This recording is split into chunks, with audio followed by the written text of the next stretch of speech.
Hey folks, today's episode is sponsored by Trojan Condoms. If you've listened to our classic episode of Invention on the invention of the condom, you know that in the modern day, we no longer have to use magical amulets or crocodile dung. We live in a golden age of sexual health technology, and condoms are a really important part of that.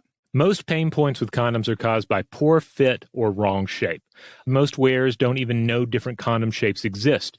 Trojan Condoms is here to solve that problem with Trojan Condoms' new variety pack, All the Feels. This way you can try a bunch of different condoms to help you find the right shape, fit, and sensation. To get you started, it includes 3 different condoms, the classic feel, the thin feel, and the full pleasure feel. So are you more of a classic feel, a thin feel, or a full pleasure feel? Head to walmart.com to grab a pack of all the feels to figure out what feels best for you. This episode is brought to you by IBM. Today, answers matter more than ever before. That's why IBM is helping businesses manage customer questions with Watson Assistant. It's conversational AI designed to work for any industry. Let's put smart to work. Visit ibm.com/Watson Assistant. Welcome to Stuff to Blow Your Mind, a production of iHeartRadio.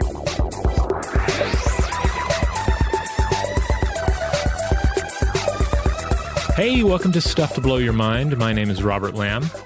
And I'm Joe McCormick, and Halloween Hangover Week continues. Rob, today I think you wanted to talk a little bit about melting. Yeah, so basically the reason for this episode is that we are publishing this the first week of November, but we were recording it the last week of October. So we didn't want to work on any non-Halloween material the week of Halloween. So Halloween on the show is lasting an extra week. So we're going to get into some topics here that are a little bit horror-themed in places, but also I think go beyond horror and maybe just get into a study of a very particular symbol or metaphor in the human experience and a discussion of what it means. You know, one of the first movies we talked about in October this year, I think it was the first one, was the House of Wax movie starring Vincent Price. So we did a whole episode about wax horror. And one of the things that you see time and again in these wax murder movies is there's the scene where the palace of wax burns down and you watch all of the wax figures melting. Yes. It's got to happen in every one of these stories. And there's clearly some kind of psychological thing going on where the imagery there is supposed to resemble human beings actually melting. And that's what the fascination is in. But another thing about it that just recently struck me as a reason to have those wax figure melting scenes is it's almost like a way of sneaking in gore, extra gore around the censors. Like if you couldn't get a melting human past, the MPAA or whatever, you probably can get some melting humanoid wax figures. Yeah, I wonder how much violence and gore involving a clear mannequin or wax figure, just a pure effigy, could you get away with? I mean, to a certain extent, you see that with other things, right? Like you hear about movies where they're like, oh, yeah, we decided that the monster or the villain should have green blood because then we can use as much as we want. But if it were red, we couldn't show it, that sort of thing. So, but yeah, I think, it ties back to a lot of the themes that we talked about in the wax episode, like what happens when we watch violence involving an effigy or some sort of sacrament involving an effigy. We can't help but associate then those movements, violent or otherwise, with the person that it is resembling or like just a human in general. And it's fitting that we kicked off our Halloween season this year with wax, and we're going to close it out with the melt. Now, there are a couple of ways you could look at this. One, I think, is just there is a good melting scene in a movie, such as in Raiders of the Lost Ark has a famous classic Nazi melting scene. But then on the other end of the spectrum, you can really embrace it to the nth degree and go full melt movie, which is a sort of subgenre of its own of like horror, gore, gross out films that are all just about people melting. Well, it's kind of the difference between like a blockbuster like Raiders and a smaller picture or a B picture, right? Like Raiders is a film that does a lot of things exceedingly well, and one of them is the use of a practical special effect to make it look like someone's melting. But a lot of times with the B film, you're lucky if you get one thing that's done really well. And sometimes like that is the push with the film. Like that is the energy of the film. Like, look, we can do a really good melting scene. Let's build a movie around our ability to do this, or at least our desire to do this, you know? Well, it's kind of like how a B movie can maybe have a budget for one star, so you can just get Vincent Price or something, and then you try to build it around that star. Or maybe if you just have a budget for a really good makeup effects artist, then you build the whole film around that. Yeah, exactly. And in many cases, that can be enough.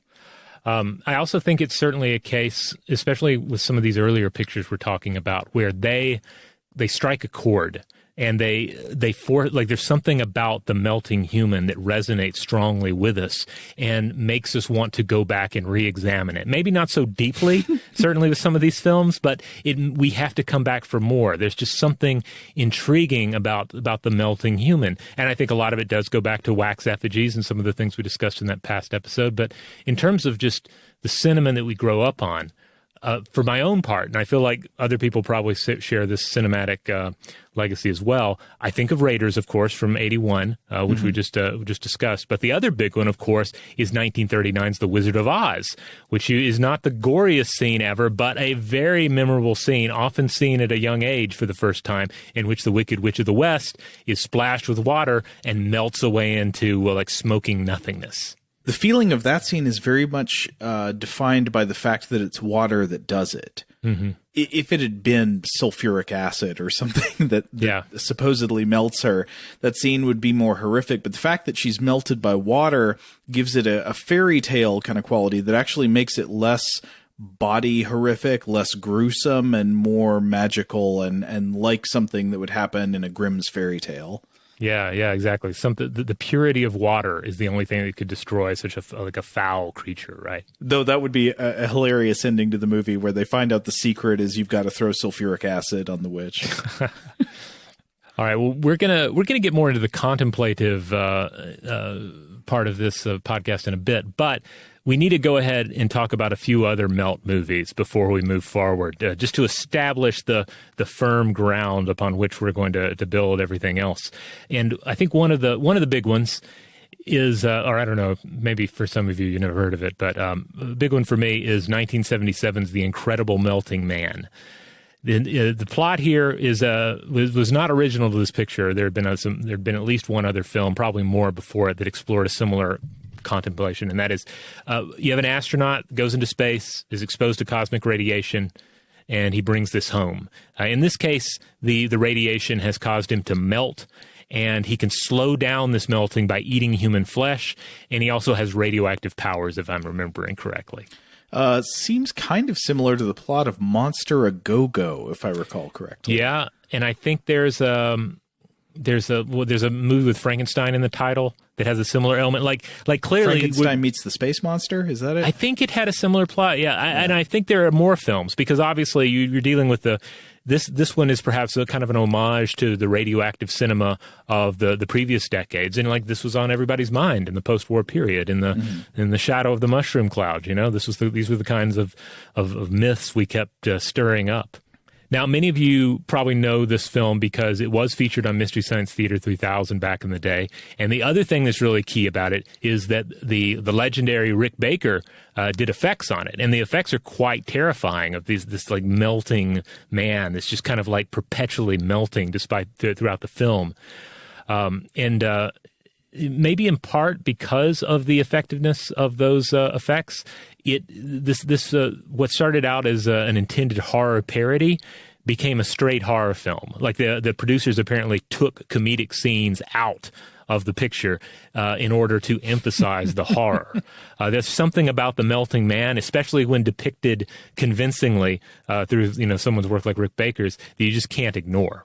Movies don't usually go that way during production. It's much more common for them to go the other way, where you embrace comedy and add more comedy in. Yeah, it's like this looks dumb. Let's ham it up a little bit. Let's pretend like we meant to do this. An interesting fact about the melt effects in this film: the Rick Baker films apparently inspired the effects in RoboCop. There's that infamous scene in RoboCop where one of the henchmen gets toxic waste splattered all over them, and they start melting. Yeah, a scene that really shook me when I saw it way too early in my life. Children should not watch RoboCop. No, not at all. So in these two previous examples, we mentioned the melt almost being in parody, or, in the case of RoboCop, playing into sort of an ultra-violent satire of American culture. But there are more comedic examples to consider as well. One of them, I believe you've seen this, and I think we've talked about this one before, Joe, but 1987 Street Trash. It's been a long time since I saw it, but my friend Ben showed it to me many, many years ago, and it is that is a absolutely grotesque film of the highest order. Yeah, I guess it's supposed to be a black comedy. It's filled with gallows humor, and just atrocities. It's just an atrocious film. Yeah. You should not watch unless you were into atrocious 1980s cinema.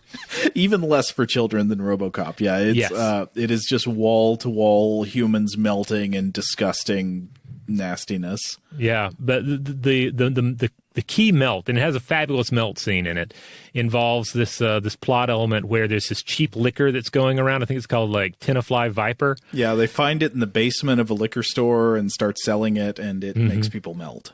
Yeah, like there's a scene where a homeless individual or a hobo or something gets a bottle of this, starts drinking it, then starts melting while sitting on a discarded toilet out in a junk field, and he melts into the toilet and then goes down the toilet bowl. But they do it in a way where it's not like a purely gory melt, like it's kind of a Technicolor melt. So it's not actually as bloody or gross as I'm making it sound. It's more surreal and comic booky. Well, it is gross, but as he melts into the toilet, he's turning Lisa Frank colors. So he's like blue and green and pink as he melts. Now, another movie that has, if not absolute melting, something very much like melting, Troll 2 from 1990. Ah, yes. Where, so I watched Troll 2 probably at least 50 times when I was in college. But it's weird because now it's been a while since I've seen it. We're about to rewatch it for Weird House Cinema, but what I recall is there's like Nilbog milk in this town full of goblins, and when people drink it or eat the food there, whatever it is, they get poisoned, and then their bodies are reduced to this kind of green sap as they slowly turn into plants and green jello, and they become food for vegetarian goblins. Pretty much, yeah. So if that sounds intriguing, pay attention to our feed. We'll come back and discuss it in full in just a little bit. Another melt movie, this one from the 80s, is The Stuff, 85. This one was by the master Larry Cohen, starring Saturday Night Live's Garrett Morris. And this is one I haven't actually seen, but I have seen the key melting scene in it, in which Garrett Morris kind of mutates slash melts into a big blob of killer Cool Whip. If I recall, the real moral of The Stuff is that you need a strong FDA with good inspection provisions and regulations on consumer goods, because I think it's like a packaged yogurt product or something like that ends up turning people into liquid in that way. Let's see. What are some other melt films that come to mind? Or at least films that have good melt scenes in them. These are all played for straight horror, but there's The Devil's Rain. That's where the rain melts the Satanist. There's some melting in The Evil Dead. Obviously, the Gremlins movies have some fabulous melting. Warlock has a melt scene, as I recall. 1988's The Blob is actually a wonderful melt film, in that not only is the blob itself very amorphous and melty, but it's always just anytime it gets a person, it starts melting them, starts dissolving them, digesting them in real grotesque time. Yeah, The Blob, I think, is an underrated type of horror, because something, if we were like smaller types of animals, there could be real blob type horror to worry about in the real world. I don't think there are any major predators that would prey on a human-sized organism by digesting it externally with enzymes, but that happens all the time to smaller types of creatures in the ocean or in the like insect world. Basically, a lot of what a spider does to you if it catches you is it will sort of spit enzymes into you that dissolve your inner body parts, melt them, and turn them into a soup that the spider can suck out of you. Do you remember I know the answer to this. I know you remember these guys, but the winged creatures in Beastmaster? Yes. They do a form of external digestion on the creatures they catch. They like wrap them in their big wings, and then they just like turn to jelly, and then presumably they eat at least some of the jelly. Nice. Other films, let's see, take more of a weird sci-fi approach to melting. Time Cop, which we've mentioned on the show before, features a great melt scene when a character comes into physical contact with their past self. They melt away into nothingness together. I'm not sure exactly. CGI melt scene? Yeah, it's a CGI melt scene, which doesn't hold up as well today, but at the time was pretty crazy, as I recall. All CGI seemed like that in the 90s. You remember when we were all saying how good the CGI in Mortal Kombat, the motion picture, was? Let's see, other films that come to mind. Toxic Avenger has some melting in it. Society by Brian Yuzna is another sort of video nasty that has a certain amount of orgiastic melting between characters melting into each other, etc. There's a really spectacular melting scene in Fright Night where the vampire's familiar in that movie. So the vampire is Chris Sarandon, but he's got this apparently human helper named Billy, and this is, I don't know, there's something in a lot of vampire movies have is like the vampire can't go out in the daytime, so he's got a helper who goes out and does stuff with him or does stuff for him during the day. For example, in Salem's Lot, this is the character Straker, who's played by, what's his name? James Mason, who's just wonderful in the role, back priest, back shaman. But in this movie, the James Mason role is, I can't remember the actor's name who plays him, but the character's name is Billy. And later in the film, when the characters start fighting Billy, I think they shoot him with a revolver and they discover he's not quite human at all, actually. Or if he is human, he's cursed in some kind of way, because after he is killed, he melts into a green puddle of bones and goo. Real quick, is it Roddy McDowall? No. Roddy McDowall plays the Peter Cushing character in the movie. He plays an actor who regularly plays Van Helsing type roles in films within the film. I just looked him up. The actor's name is Jonathan Stark. Looks like he's also in House 2, The Second Story.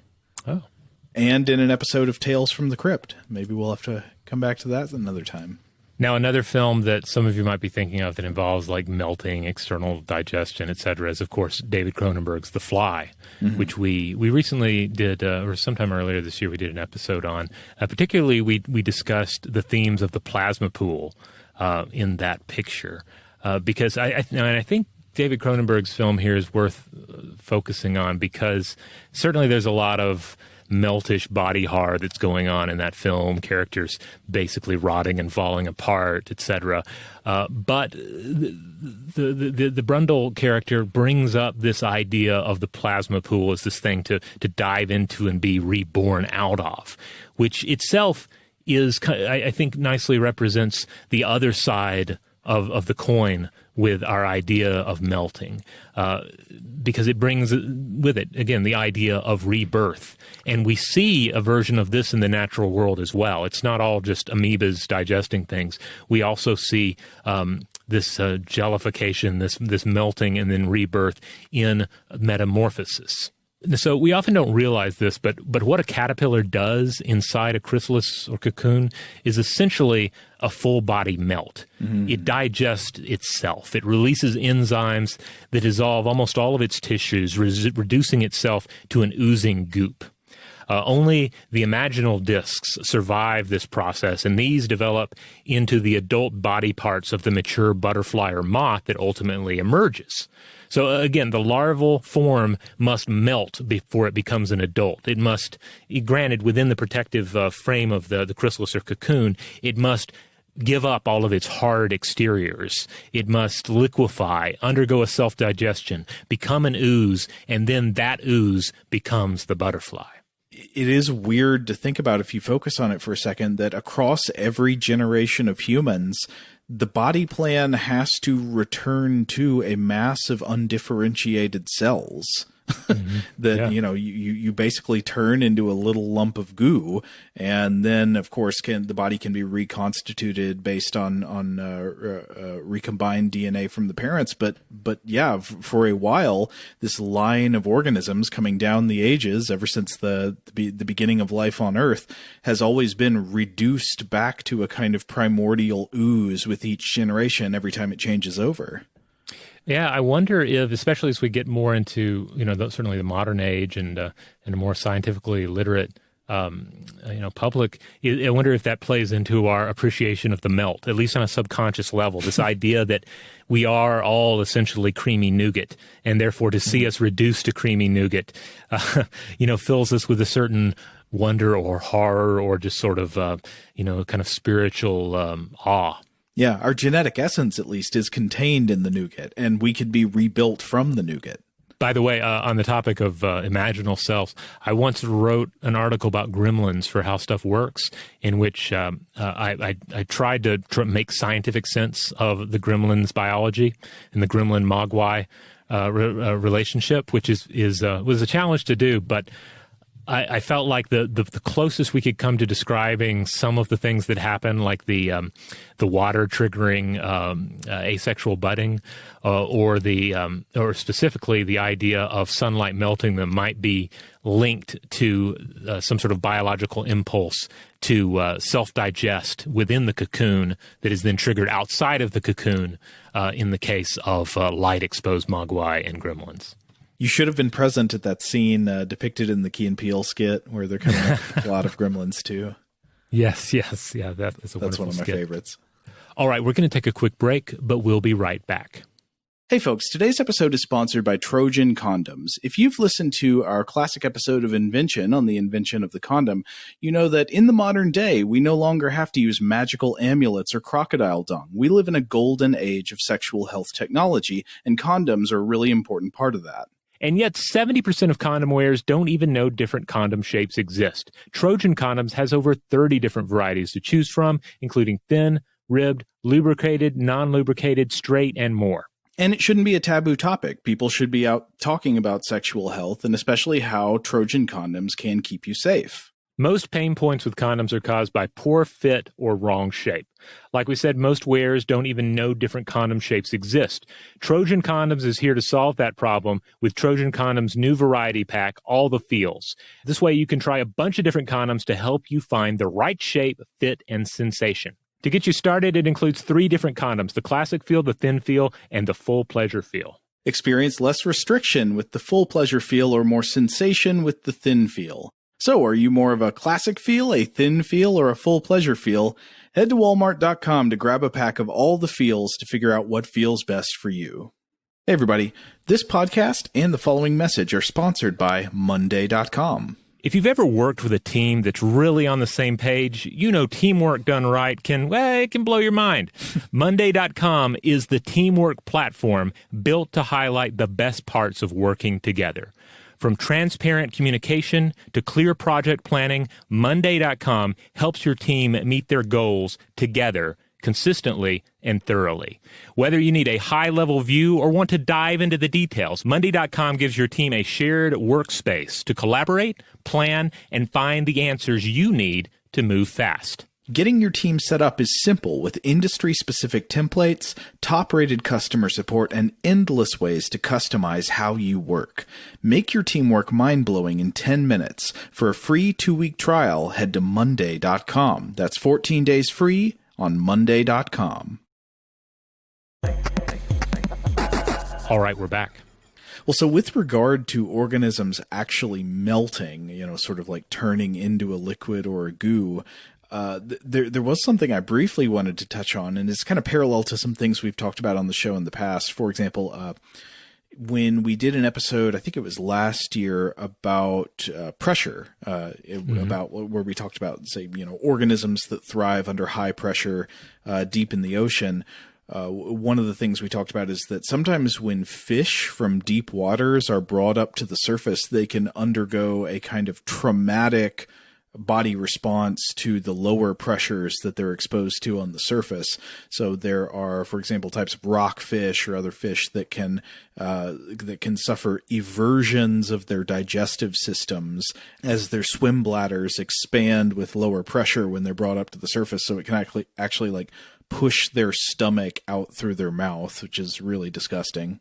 Don't knock it. Some organisms do that as part of their just natural behavior. There are certain sharks that do that too. If memory serves, there are sharks that do that as a way of emptying their stomach if need be.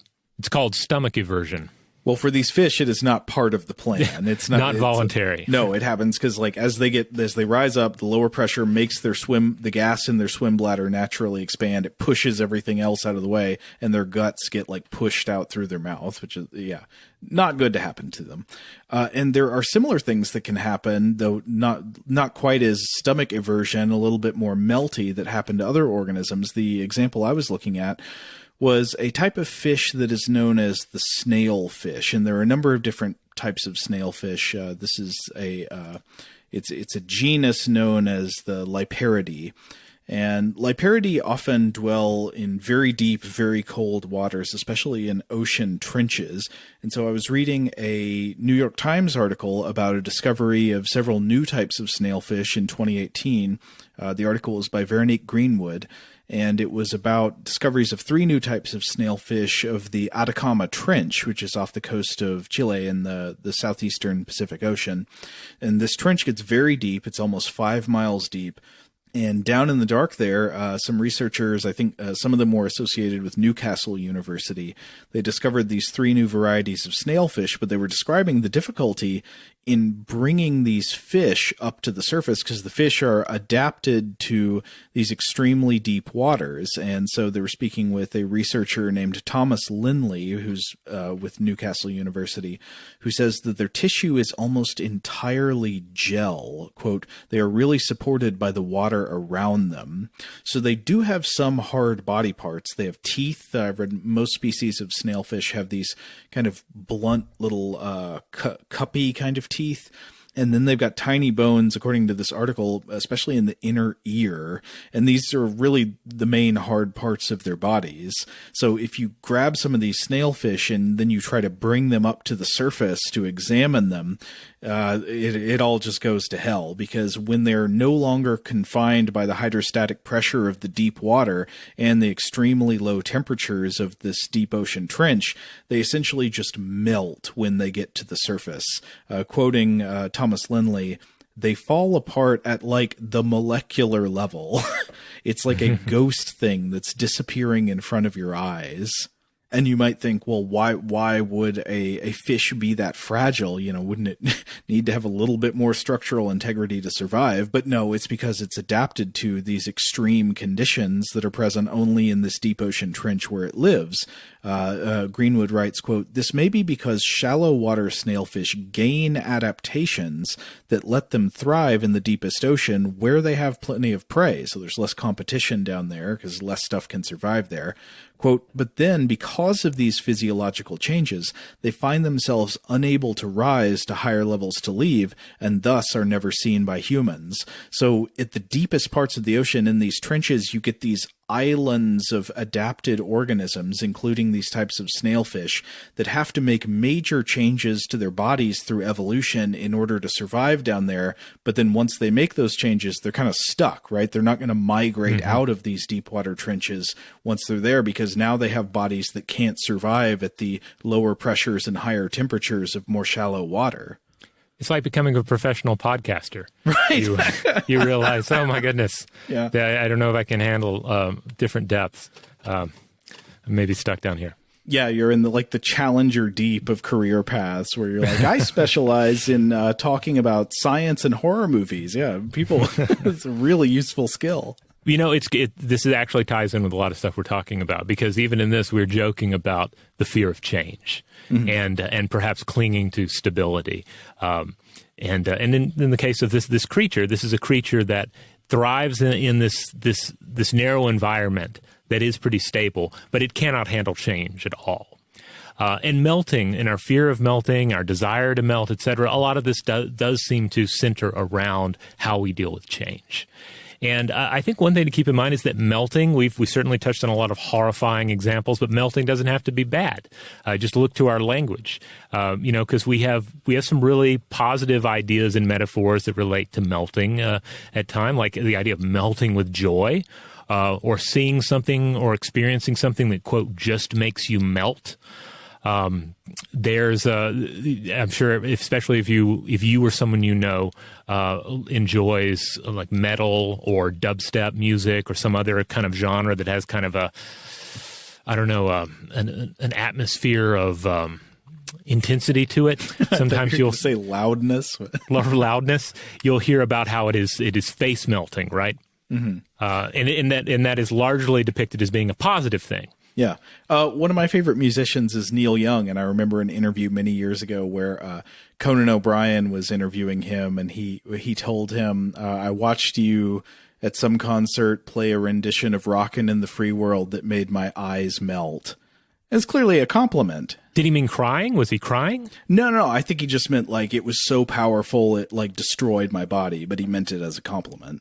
Okay, because I think sometimes crying plays into how we're loosely thinking about melting, but it doesn't seem to be a case where we're using it as like a euphemism for crying, or trying to sort of cover up the fact that we're crying, like trying to be like hyper masculine about crying. Right. That doesn't seem to be the way that people use melt. No, but I think there's a very interesting thing that if you look at movie scenes where characters are very first beginning to melt, so the melt scene is happening, very often a place for it to start is with some kind of piece, like a drop of liquid rolling down the face, almost like a teardrop does. I wonder why that is. Interesting. I guess it does kind of look like, just water going down the face. You could sort of interpret it as like flesh or the surface of flesh melting. But that's a good point. So I was looking around to see if anybody, done any, serious contemplation on this idea of melting, of, there being a fear of melting or desire to melt. Because as we've discussed in the show before, you do see psychological delusions such as that of feeling that your body is as brittle as glass and may shatter. So why not melting as well? Sure. Yeah. There are all kinds of psychological conditions that can disrupt various features of the body schema or can disrupt types of proprioception where you sense where your body is, what it feels like, what's happening to it. Yeah, so I did not find anything. If anyone out there has run across it, I am happy to be corrected. But I'm not going to say I'm disappointed that people are not dealing with a psychological delusion that their bodies are melting. I'm happy that people are spared that at least. But I did come across studies in non-deterministic psychology by James L. Fossage.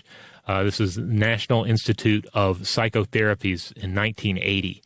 And in it, the author discusses psychotherapy approaches that make use of transformative melting metaphors during the waking state of consciousness, which I found quite interesting. So this is not, this is very much about like using various mental images as a way of connecting with the patient in psychotherapy, but it touches on some of the things we're talking about here. Okay. So in this paper, Fossage mentions the melting of a shield with one's warmth. So that's like there's a shield between you and another person or another thing, and your warmth can be the thing that melts the shield. So you're like an instrument of melting. And then there's, quote, the fear of melting, of letting go and becoming vulnerable without adequate defenses, which I think is very key. And then there's the fear of melting completely and there being nothing left of oneself. This kind of, I guess, going back to the candle metaphor, but also reminding me a bit of the Wicked Witch of the West as well, because she basically melts away to nothing. When it's just left, all that's left is just the clothing that she was wearing. I'd say in psychological terms, the one that I hear emerge most naturally from people is the middle one about the melting of defenses. The idea that people bring up metaphors of melting when they're talking about people becoming more open and vulnerable with each other. Yeah. Which, on one hand, you might say, well, that's clearly not what The Incredible Melting Man is about. That's clearly not what RoboCop is about, et cetera. But I'm not quite convinced. I think these may, on a subconscious level, be about the fear of what happens if we open ourselves up to the world too much, because look at RoboCop, or Street Trash. These are films in which the world around us is depicted as being a horrible place. Mm-hmm. And, you want to, I guess, your exterior to remain as hard and impregnable as possible, right? Mm-hmm. In those cases, you don't want to melt into that world would melt you. Though I would say one of the main themes of RoboCop is the attempt to hang on to pieces of humanity in an inhuman or inhumane world, in a world that is ruled by cruelty and corporations and machines and transactional relationships, trying to hang on to something that's pure and good and human. And you see that emphasized in several of the scenes between Alex Murphy or RoboCop and Lewis, played by Nancy Allen, his partner. They've got these little moments where you can remember that you're human, even when he's mostly machine. That's a very good point. Yeah, and again, just more reason to don't just dismiss RoboCop as this ultra violent piece of trash or something. There's a lot going on there. I don't think it's for all tastes, but it's definitely a film that intends to say something. It's a movie. It's a movie that's relatable to anyone who's trying to remain a human at the same time that a corporation is extracting maximum value from what's left of your body. Yeah. So, again, this is a world that you do not want to melt into. You don't want to let go and become vulnerable because you want to hang on to that part of you that's still human, that hasn't been crushed by the machine yet. So I think it's also interesting in all of this, we're talking about this idea of the metaphorical body melting away and all, and then how this is reflected in these horrific images of the body melting. But while a wax effigy of a human definitely melts, our bodies don't really melt. Even when extreme things happen to them, generally what's going on with us is not quite the phase change that we see occurring when, say, ice melts, or even when wax is melting away. It's not quite what it's similar to in our episode about freezing, about how our bodies don't exactly freeze solid and shatter in the way that pure water can. Correct, but I think we concluded in that episode that if you get a body cold enough, down to liquid nitrogen temperatures, and use enough force, you can achieve some shattering-like kinds of things. And I think something similar is true with melting, that the human body doesn't melt the way Nazis do in the movies, but elements of the human body will kind of melt. I mean, the body is made of different types of tissues and materials, and some of them will sort of melt. Yeah, some parts of our flesh liquefy a little more easily. And in rare cases, human fat in the body has been observed to behave something like the wick of a candle. This is called the wick effect. And if you've ever read anything about the various theories involving spontaneous combustion, the wick effect often plays into this. So coming back to some of Fossage's explorations about melting, I want to come back to the idea of losing oneself through melting. And in this, I think melting serves as a strong metaphor for gradual decay, for aging, for the gradual work of a debilitating disease.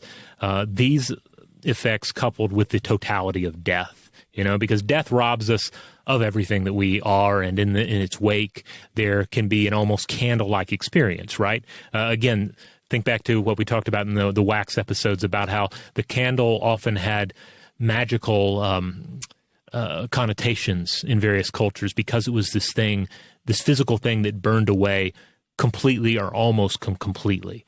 And at the end, you might ask, was the candle even real? Did it exist? Where did it go? And certainly in the face of actual human death, not movie human death, but actual personal loss, you can feel that as well. Totally, yeah. Now, the idea of melting as phase transfer, by which we become more vulnerable without adequate defenses, of letting go, I think that's extremely apt as well. It certainly ties into our uses of melting, as in melting with joy. Again, perhaps tears add an additional context to a certain degree. But for the most part, it's about becoming more malleable to the world around you, both in positive and in negative ways, connecting with other people, connecting with the environment, but also perhaps opening yourself to the dangers of other people and of society, etc. It reminds me a lot of what we discussed in our psychedelic episodes, about the breaking down of boundaries between ourselves and others, between ourselves and the natural world, not only melting but merging into some larger totality. In fact, I looked back just out of curiosity, I did some quick word searches in a few texts to see who was using melting, and I noticed, for instance, that that Huxley did not use melt or melting at all in The Doors of Perception.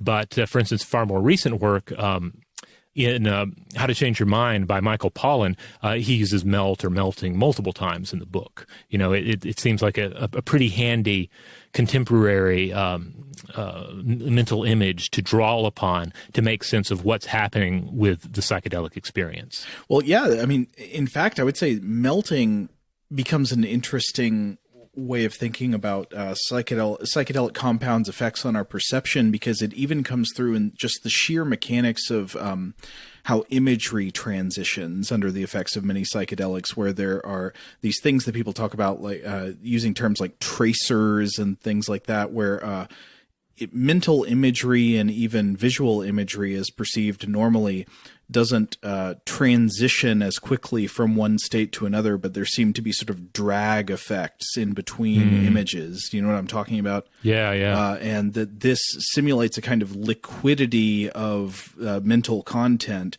that I think is quite aptly described by metaphors of melting. Often on psychedelics, people describe some version of, instead of just thinking about image A and then thinking about image B, image A melts into image B. Yeah. I don't know if that was entirely clear, but just the psychedelics really encourage these sort of like dragging transition states. No, I absolutely agree. And it's interesting to think that, like, since that kind of thing is so common phenomenologically, it would almost suggest there is something about these compounds that consistently encourage that at a chemical level in the brain. Yeah, I mean, some of it maybe even comes down to like how we're taking in sense data, right?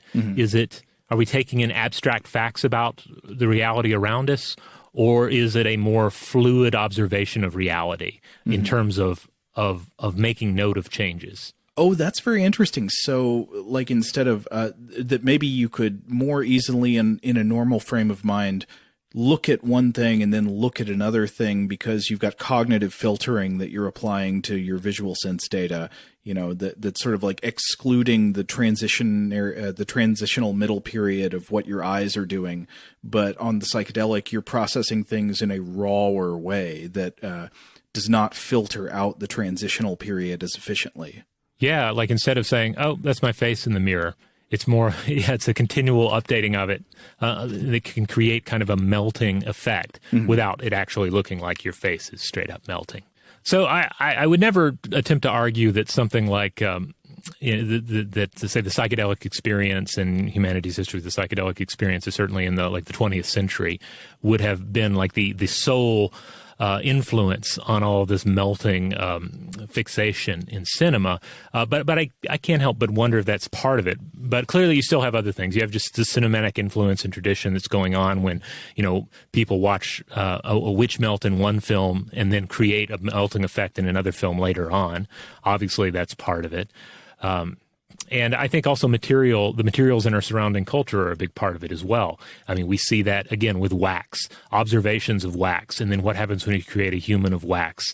Also, what happens when you have, a wax culture that becomes eventually an iron culture, and then you have all of this melting and smelting mixed up in your understanding of the world. And then what happens when you go from an iron culture eventually to a plastic culture? It brings on new connotations of what melting is, how things melt, and how we might imagine our bodies in reference to that material.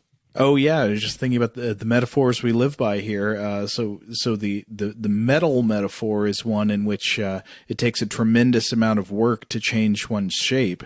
The plastic metaphor is pretty much just shaped at the factory. You're not going to melt it and reshape it. That would kind of destroy it. So it's the plastic age, you're just stuck. All right, we're going to take a quick break, but we'll be right back. This episode of Stuff to Blow Your Mind is brought to you by Infinity. Make your car buying experience as convenient as it is luxurious during the Infinity Winter Sales Event with Infinity Now. Infinity has rethought every step you take to get into a vehicle, so each aspect of the process can be on your terms. That means purchasing and leasing is offered online, so you can do it in the comfort of home. Test drive without going to a dealership, and get sales and service from anywhere with pickups and drop-offs that come to you. It's the type of luxury that's made to fit you and your lifestyle, so you can shop, buy, and service the way you want. Infinity Now. Experience the new way to buy an Infinity at shopinfinitynow.com. Available at participating Infinity retailers. Today's episode is sponsored by McDonald's. Here, along with your donations, McDonald's helps support Ronald McDonald House Charities to make sure that kids undergoing treatments have their family near and that they can cope together. Ronald McDonald House Charities gives families with sick kids a home away from home when they have to travel far for the care they need. Each year, Ronald McDonald House Charities programs in the U.S. provide space for over 1.1 million families to spend quality time together during tough moments. McDonald's, serving here. And we're back. And, you know, this ultimately leads us to the next topic we're going to discuss here, and this will be, I guess, the sort of the final topic of discussion in this episode, and that is another major melting symbol or metaphor that comes up that a lot of you are probably thinking about already, and that is the American melting pot. Now, quick note, again, we're recording this episode the week of Halloween 2020, though it won't publish till after 2020's Election Day, so just throwing that out there for timing, should it be essential. So this is another area where I think when we're talking about melting, everything that we've discussed so far is still very much in play. Melting and even, you know, the fear of melting, but also the potential joy of melting, the transformative nature of melting. It's all reflected in this strange concept of the American melting pot, something that I've heard my whole life. And I have to say, I think early on, I always interpreted it as kind of a stew pot. Maybe I was confused by the franchise of fondue restaurants called the Melting Pot. I'm not exactly sure because, I mean, clearly it is referring to a metallurgical comparison here. It is an idea of metals melting together in a pot. Right. You combine different metals to form a stronger alloy that has the great properties of each. Yeah. On some level, though, I did recognize that it seemed to be about different cultures and backgrounds supposedly coming together in this pot that is America and becoming something new. Now, this is a broad and at times very non-specific symbol to engage with because it ultimately raises a lot of questions. Like, is this an accurate depiction of what American culture is? Is it more of an ideal of what it could be? Is it a misunderstanding of culture? Is it actually a misunderstanding of melting? Is it a helpful concept? Is it a hurtful concept? And certainly, at least to some extent, it depends on how it's being used and who's using it during what period of the last century or so of American history. You know, is it something to support the idea of a monoculture and often a particular monoculture, or is it anti-multiculturalism? So I decided to look into this a little bit and see and just learn for myself, like what are the origins of this term? I honestly didn't have any idea. So I read a paper, this is from 1964 by historian Philip Gleason, and it's titled The Melting Pot, Symbol of Fusion or Confusion in American Quarterly. It's a great title, Fusion or Confusion. And American Quarterly, by the way, is an academic journal and the official publication of the American Studies Association. So I want to roll through some of the points that Gleason makes. I am not attempting to summarize the entire write-up here. I recommend seeking this out if you want the full story. It's a wonderful read, and it's available in full on JSTOR. So first of all, he ties this idea back to the myth of metals in Plato's The Republic. This is also known as the noble lie. And here's how Malcolm Schofield summarized it in the Cambridge Companion to Plato's Republic. Quote, "The noble lie is to serve as charter myth for Plato's good city, a myth of national or civic identity, or rather two related myths, one grounding that identity in the natural brotherhood of the entire indigenous population. They are all autochthonous, literally born from the earth. The other making the city's differentiated class structure a matter of divine dispensation. The God who molds them puts different metals in their souls. If people can be made to believe it, they will be strongly motivated to care for the city and for each other." If they can be made to believe it. So, I mean, at least in Plato's vision, there's got to be a certain amount of just like getting people on board with a certain way of thinking about things. Mm-hmm. Yeah. Now, Gleason writes that the American myth of the metals here is ultimately a rejection of the Platonic, and this is the melting pot.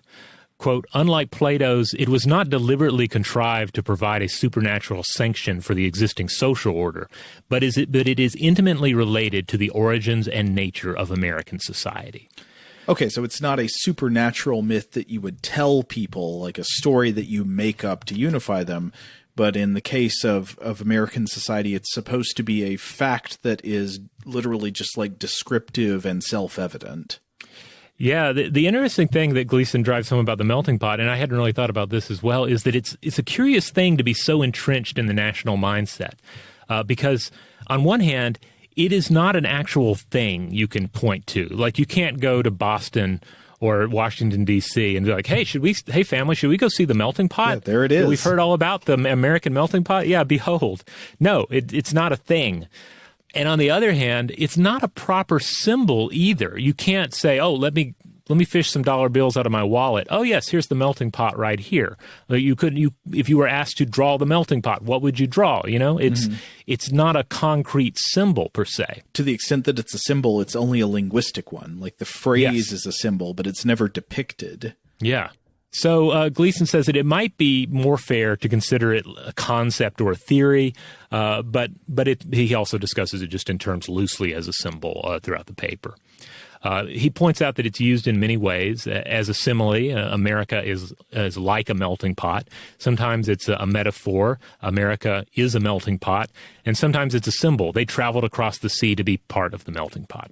So the use of the melting pot as a symbol, he says, for the process of immigration into American society, this was popularized basically as recently as 1908 with Israel Zangwill's play that was titled The Melting Pot. So it's another interesting thing about it. It's not really that old of an idea, and not that the United States is that old of an idea either. But the idea itself, it does date back a good bit before 1908, dating back to the 18th century contemplations of the new American man. And particularly, it goes back to the French-American writer J. Hector St. John de Crevecoeur, who lived 1735 through 1813. Crevecoeur wrote pro-American writings during the Revolution. He also opposed slavery. And he touched on the melting pot concept in Letters from an American Farmer in 1782, in which he, quote, developed or implied all of the themes, unquote, involved in the idea that a new American man would be the product of cross-cultural fertilization. Right. So it would be the sort of what was considered a revolutionary idea at the time, that you could build a civic culture, you could build a polity on the basis of shared ideals rather than shared ethnicity. Yeah. Like, he was very much, at least for a time here in a lot of these writings, was very gung-ho about what America could be. This idea that, like, it's going to be a new thing. We're building a new country here, and the people that occupy it are going to be a new creation in a sense. They're going to be created out of these pre-existing elements. And he did use the word melt to describe the process.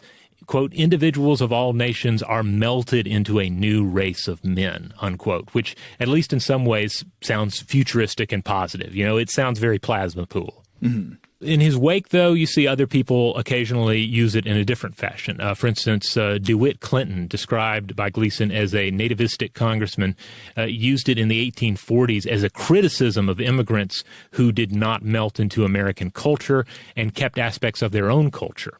So again, already we see the idea of the melting pot being used positively, like, hey, everybody, let's melt together and become something new. And then here's this other guy using it and saying, why aren't people melting? I want to see more melting. Yeah, you're not melting enough. You're not melting enough. Me, no, I'm not melted. I'm melting. But you need to do some melting. But still, it doesn't quite enter general usage just yet. Again, not until that play comes around, which we'll get to in a second.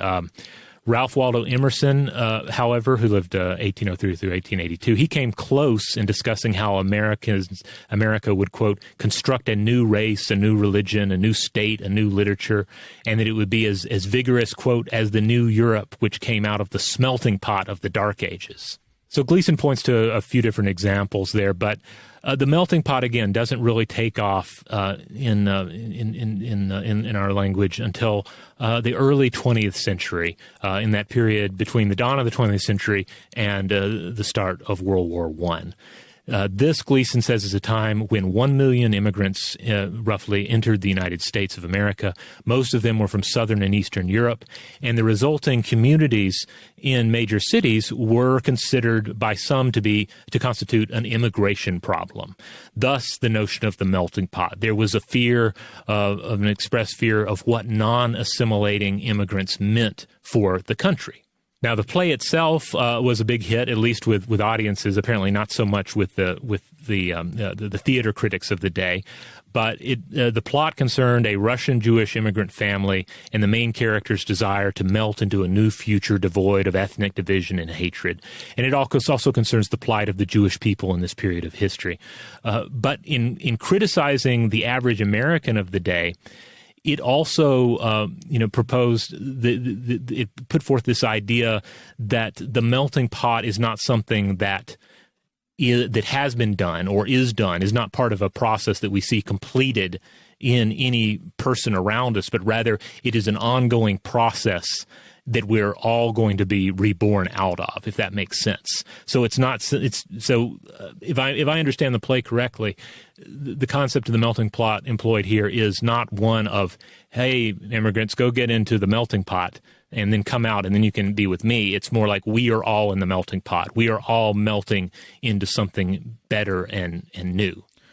Right, not an exhortation of like you're not melting properly, but just saying like it's descriptive. The melting pot is what happens. Yes, it is an ongoing thing that is it is the ongoing transformation of what it means to be an American. Now, Gleason points out that Theodore Roosevelt loved it, but he didn't like the lines in there about Americans being lax on divorce or public corruption. So the playwright took it out. He's like, okay, fair enough. Keep Teddy happy. Yeah. But it also seems like the play carried with it a certain, divisive interpretations depending on who was thinking about the play and was also then thinking about immigration.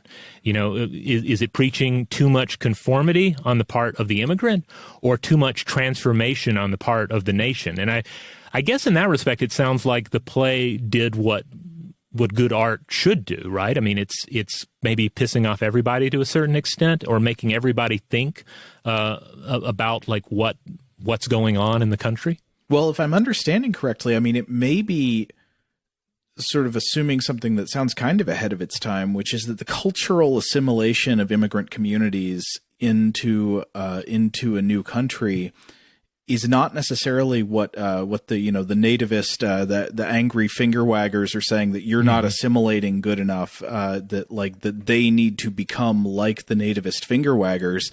Instead, it's the nativist finger waggers and the new immigrants are all going to in the future assimilate into this common thing that is yet to come. Yeah, I think so. Yeah, the idea that it's something that is happening and will happen. As opposed to this thing that is supposed to have already occurred. But it does get back to a lot of what we discussed already about like how we think about melting, both in its positive and negative connotations. If I'm melting, am I going to lose myself? Will I be hurt when I become soft and malleable? Am I ready for change? And as Gleason points out, there's a lot of variety in how the melting pot is presented. And there are a lot of questions all the time about what exactly you're trying to say. Like, are we talking about a biological blending? Like, is it about, different ethnicities becoming one? Is it a cultural blending that we're talking about? Is it all of the culture or just like aspects of the culture? I mean, it depends on who's trotting it out, really. Is it describing something that used to take place, something that is taking place, something that needs to take place, or is taking place with the future in mind, etc. So I found it all very, very, very intriguing to think about. It makes me even less likely to use the term melting pot in my own conversations, unless I'm, talking with somebody about the concept itself. Like it seems like it's just too vague and too open to interpretation, and also too easy to misuse. Yeah, you could look at it that way, and I gotta say, I don't know if I've ever really been somebody who used this image myself. But on the other hand, as somebody who believes in the project of multiculturalism and believes like immigration is good for a nation, I do think it's also useful to have imagery. Like having symbols and imagery really does help an idea take root. It's possible that this symbol or imagery is not the best symbol or imagery. I don't know, because it's certainly right that it has like tons of ambiguous meanings. But when you're talking about a trend as big as trying to form a multicultural polity, I guess there probably is going to be a lot of ambiguity in whatever imagery you use. Yeah. It's asking a lot, I guess, of a symbol or metaphor to really sum up some of what this symbol or metaphor is called on to do. Mm-hmm. But again, I found it interesting, especially again just in terms of thinking once more about melting as this thing that has positive and negative connotations, that ultimately is about how we think about change in our lives, in the world. Political change, societal change, cultural change, biological change. I gotta say, when you proposed a Melt movie episode, this is not the direction I expected it to go, but this has been really interesting. Yeah, I enjoyed it as well. I don't think I thought that we'd end up talking about the the substance of America so much. That was not the intent. In fact, if it was any intent, it was to not talk about anything political or America-centric. So, but here we are. We have melted into it. And I'll proudly melt up next to you and melt her still today. Are there songs about melting? In The Sopranos, there is a metal band that has a song called Melt. I know there's a Com Truise album called Galactic Melt, which I think is nice because his sound has a very that I think it sums up to something about his sound, like something galactic, something that is like spacey and specific, but the melting aspect of it implies a kind of biological amorphous quality that's there as well. Sort of like it's biology and technology fused together into one sound. Shoegaze type music has some good sonic melting qualities. I would consider like My Bloody Valentine a very melty band. Yeah. I guess vaporwave in its own way, like just the word vaporwave, implies phase transition as well, but a different one. A different one, not melting, but sublimation. I don't know that that's something we really explore that much in our horror movies. So I don't know. What happens when the mall turns not from a solid into a liquid, but a solid directly into a gas? Yeah. Then you get an eternal loop of the chorus from Take These Broken Wings. Though real quick, is that what happens in the Avengers movies, the whole finger snap thing? Are people turning into vapor, or are they just turning into ash in that? I don't know. I haven't seen those movies. Okay. Or I watched the first one. The listeners will have to clue us in on that. I'm being exposed for the millionth time as somebody who I'm not in the Marvel thing. I don't really... Well, you'll come back for the next Blade film, I hope. Oh, I guess. You know what? I still haven't seen Blade 3, so... Well, it has one good line in it, but I can send you a clip of that, and then you're good to go. Okay. All right. Well, we're going to go ahead and close it out here. This was Melting. This is the episode that's going to close out this year's Halloween festivities. But don't worry, we're coming back next week, and it's going to be new topics, perhaps a little less Halloweeny, but just as exciting and contemplative, in theory anyway. We'll see where it goes. We're just going to see where the rest of the year takes us.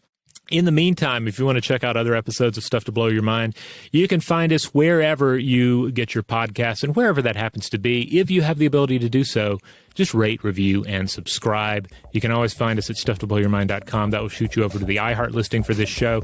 And somewhere on there, you get to find it for yourself. There's a store button, and that will take you to our T-shirt store, where if you want to buy a T-shirt or a sticker or a bag or what have you, face mask with our logo on it or some sort of monster, you can buy that there. And learn to fly again and learn to live so free. Yes. All right. Huge thanks, as always, to our excellent audio producer, Seth Nicholas Johnson. If you would like to get in touch with us with feedback on this episode or any other, to suggest a topic for the future, or just to say hello, you can email us at contact@stufftoblowyourmind.com.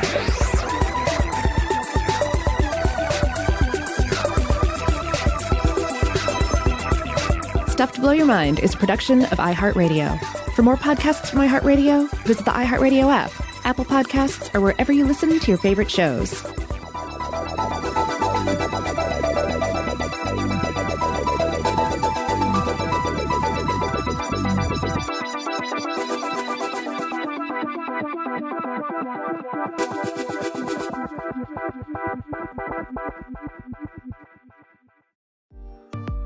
I'm Shonda Rhimes. If you've watched Grey's Anatomy or any of my TV shows, then you know I love to tell a good story. Well, now there's Shondaland Audio.